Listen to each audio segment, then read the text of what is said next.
Predator, Badlands in 3D. It's funny seeing an old shoot-'em-up, blood-splattering gore fest turned into a kids' movie.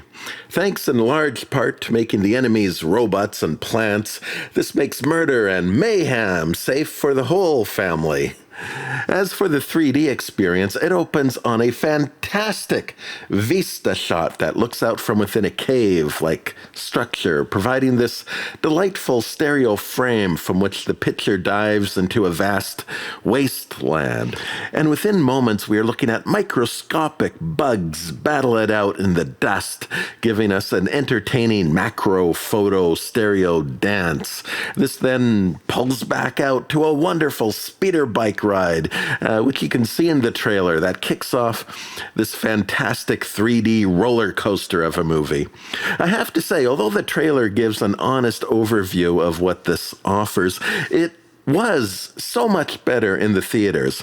Landscape that felt kinda meh on my home TV seemed to expand to hyper stereo on the big screen. And in this cruel bug-eat-bird world, these landmarks tended to be busy with activity, which made them all the more interesting to peer into or look down from. We do have some moments running along a giant cliff or hanging on to the side of a massive hole. And there are also spaceships and big armored stuff too. Some great laser shots, holographic X-ray machines, long needles being stuck into heads, all making for great 3D candy. In any other movie, any of those things I just mentioned might be the highlights, because blocky stuff with hard surfaces always looks good in stereo. It's the impossible detail, though, of the forest that has been traditionally difficult to get right. But the deep and rich forest shots here are so good, I feel they absolutely overshadow the machinery. The trees come alive to an extent that I thought I could see forever into it.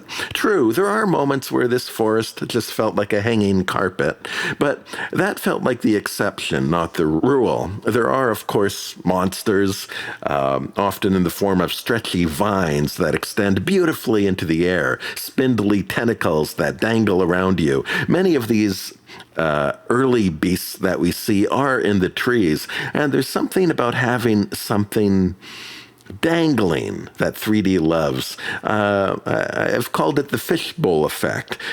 Things that float in the air in a 3D photo are captivating, perhaps because we rarely look up, and rarer still do we look up and see something big coming down on us. I think the novelty of the moment makes the stereo feel bigger than what it actually is.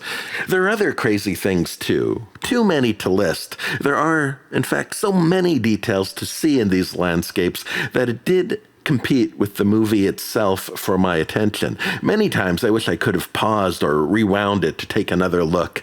There was one moment that you can see in the trailer where the predator punches the ground and a big twig flickers with his movement. On the big screen, it really felt odd to look at. Maybe the movement just didn't work well with the stereo. It just seemed to flicker in and out of sight.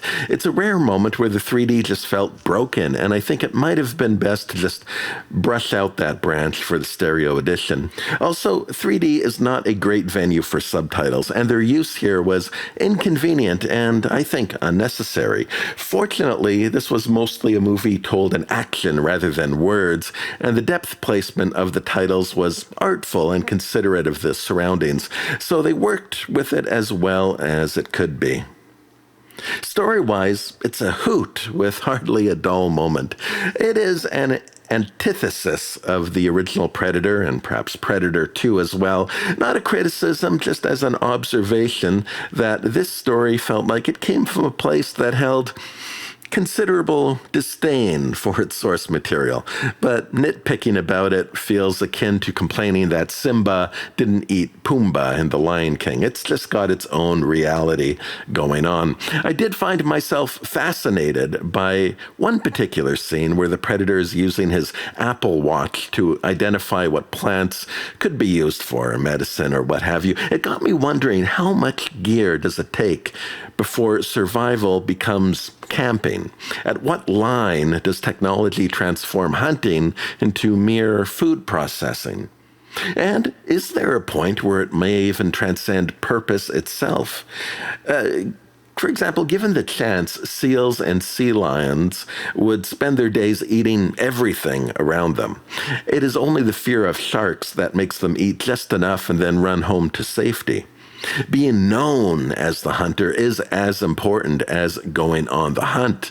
But if you are aloof and hidden from the ecosystem, then is it possible that by not leaving your mark, you are not actually preserving it, but robbing it?